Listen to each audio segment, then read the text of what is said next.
officiating at one of the most historical clubs of motorsport and probably sports in Uganda. That is Uganda Motor Club. For some of you, I have said here before that in 2015, the Federation celebrated the over 100 years of motorsport. Recently, the FIA celebrated 120 years of FIA. And the FIM is also celebrating just now 120 years of has been here over 100 years. Motorsport started in Uganda in the 1950s. But the club was a members club from the British Motor Club. This is a history I always want to remind people, because if we don't remember our history, we will forget where we are going. It was from the British Motor Club. So our colonial masters came here, and because they were part of the British Motor Club, they tended to associate with themselves in the Ibeco. And that is how UMC was formed. In the 1950s, we started to officiate at an event being hosted by one of the oldest clubs in Africa. For us from the Federation, we are going to continue to work towards the development of this sport and putting it as #1 sport in the country. We are working very much on good governance and ensuring that all your clubs are governed well, because we know that you are the foundation of our federation. If the clubs are not doing well, the federation will not stand well. And therefore, we are not just focusing on good governance at the federation, but we are also focusing on good governance at the club level. And the support is going to continue to come. As we move on, there is already support coming from the federation towards you as the clubs that are organizing, towards the organization. And I am sure that, Mr. President, you've already approached our bosses to handle that area. I can see that the entire federation is here, mainly because once you have the vice president, everybody down here is present. I would like to call upon my vice president, who is also in charge of safety, and you know that motorsport is about safety. I know he has a lot to say about safety of our events, and please allow me to call upon Haji Hamidu Gombe to tell us more, especially about the proper tenets of event organization as far as safety is concerned. I'd like to welcome everyone here today to this event. This is our launch. Protocol observed, FME officials, the club members, and everyone. You're welcome. The event is on UMC Fortportal Tourism City Rally 2024. It has 50-50. We have rough and we have smooth. So it is kind of a speedy event, and we urge our drivers to watch it. Watch and take care, because we have several corners. To begin with, the 2nd, that is tomorrow, August. That's when we shall cruise our entries.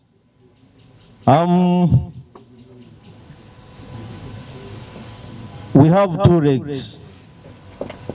It's a 2-day event, and we have 8 stages. To begin with, we shall have a program for Friday. Friday, we shall be having our scrutineering, starting at midday, and this will end at 4 hours. 4, that is 16 hours.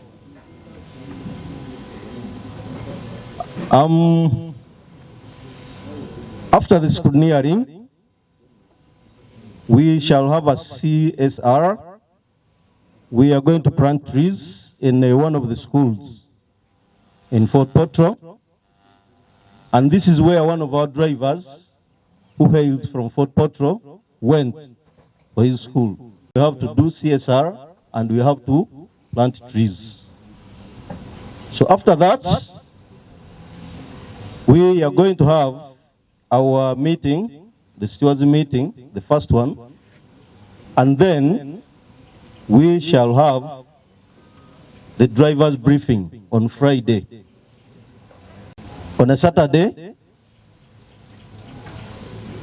our cars will leave carrier courts at 8:30. 8:30, we shall be leaving carrier courts and we shall head for our first stage, which is Harugongo.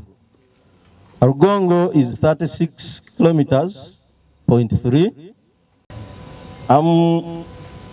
That will mark the end of day 1. So after drivers are done with the special stage, we shall head for our overnight parking. After the service, obviously, we'll head for our overnight at carrier courts. We should have enough time. You know, Fortportal is not so near. So what we want is to make sure we have enough time to travel back. And for the fans, for the drivers, for our officials, we want them to travel early. That is why we have a busy day 1. So day 2, the day at 7:30, we'll leave carrier courts. We head for Mukwano Kalimali, which will be our first stage. Mukwano Kalimali is what we all knew as Rwenzori. That will be our first stage on day 2. Mukwano Kalimali is 15.2 kilometers. And this one, keep the safety of this rally as safe as possible. And we urge the fans to come and turn up in large numbers. Because if we organize and the fans do not come, I don't think we are the happiest. That is how our event will run.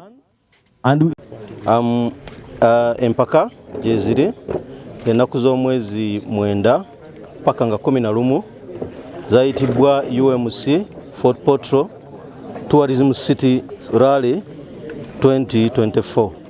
Zigenda kubeerayo okuva nga ennaku z'omwezi 9 okutuuka nga ennaku z'omwezi 11 omwezi gw'August. Amakubo tumaze okugakola maweweevu, galimu ne karaafu, so twagakoze kasavu kanyama, era tusuubira abavuzi baffe okunyumirwa. They will go flat out, era tubakubiriza okuba nti beegendereza kubanga n'amakoona tulinamu agawera. Tugenda kubeera nga tuvuga, tujja kusooka n'olunaku olw'okutaano nga tukebera emmotoka. Tugenda zikebera okuva ku ssaawa 6 ogw'emisana ku lunaku olw'okutaano paka ku ssaawa 10 ez'olweggulo. Lunaku olw'okutaano era tujja kubeera nga tulinako kye tuyise CSR, kwe kubeera nti tuddiza eri ebitundu gye tuvugira nti emmoroka z'empaka zino zoonoona obutonde bwe zifulumya emikka egyo nga tugimanyi. So tujja kubeera nga tusimba emiti kulimu ku masomero. Omuvuzi wa foomu ava e Fortportal mwe yasomera, tujja kusimbayo emiti olw'eggulo olwo okuva ku ssaawa 10 paka ssaawa 11. Bwe tumaliriza ekyo tujja kubeera nga tusimbula emmoloka zaffe gye tujja okuyita ceremonial start ku ssaawa 11 nga zijja kuva ku hotelu ya Carrier Courts e Fortportal. Ekyo tunaba tukimaliriza meeting ya olw'eggulo, then tusinkane ba drivers baffe gye twayise drivers briefing, tubategeeze era alenga bweri nabo batubuulire kye balabye olunaku olwokutaano bwe lutyo lujja okutambula. Okuva ku lunaku olwokuna bajja kukozesa olwokuna n'olwokutaano, ennaku z'omwezi 8 n'omwenda badriver bajja kuba bakebera makubo. Era tukubiriza abantu abali eyo okubeera nti basiba ensolo zaabwe, okubeera nti tebatataaganya bikolebwa. Olunaku olunasooka lwe tuyita olwarale, which is day 1, lwe lunaku olw'omukaaga, tujja kukeera ku makya tusimbule emmoloka zaffe okuva ku hoteri ya Carrier Courts zigende tuyiseeyo Harugongo section, stage eyo tugiyise Harugongo yejja okusooka ku lunaku olusooka gye tuyise day 1. Tujja vuga Harugongo erina kilomita 36 n'obutundutundu 3. Harugongo bwe tunaaba tugimaliriza tujja gitandika ku ssaawa zijja kubeera 2 ne dakiika 45, era tusuubira okuba tugimaliriza ku ssaawa 3 n'ekitundu. Bwe tunaagimaliriza tujja genda tutereeze emmoloka zaffe. Tumala ozitereeza tujja kuvaayo tuddemu era tugivuge omulundi ogwokubiri ku lunaku olwo olw'omukaaga. Tusuubira okuba nti ejja kubanga eggwa kuba efulumamu. Awo emmoloka zaffe tuddemu tuzikanike nga wezirinda okutandika gye tuyise super special stage mu kasaawe k'ekyakayigo nga ejja kuba double circuit, era tuyita abalabi bangi bajje bagirabe kuba enyuma era nnungi. Tujja givuga paka lwaggulo. Bwe tugimaliriza olunaku tujja kuba tugenda tuluggala, era emmoloka bwe zinaavaawo zijja kuddayo zigende zisule ku hoteri ya Carrier Courts mu Fortportal. Olunaku lwe tuyise dettu tugende tutandike okuvuga abasinga gye bamanyi nga Lwenzoli. Omulundi guno twagiyise Mukwano Kalimali nga eyo erina kilomita 15 n'obutundu 2 nga gye tugenda osooka okuvuga ku makya. Bwe tugimaliriza tulyoke tugende tuvuge gye tuyise Sewava Kivumbi, omu ku baali abavuzi b'emmoloka z'empaka ate ng'era yali official, ate ng'era abasinga bamumanyi nga omuweereza w'abangi ku radio. Tugivuge eyo ejja kuba erina kilomita 13 n'obutundu 2 yejja okuba eyokubiri ku lunaku olwo olw'Esande. Bwe tugimaliriza tugende ku yokusatu gye tujja okuyita Segam 14 Consult.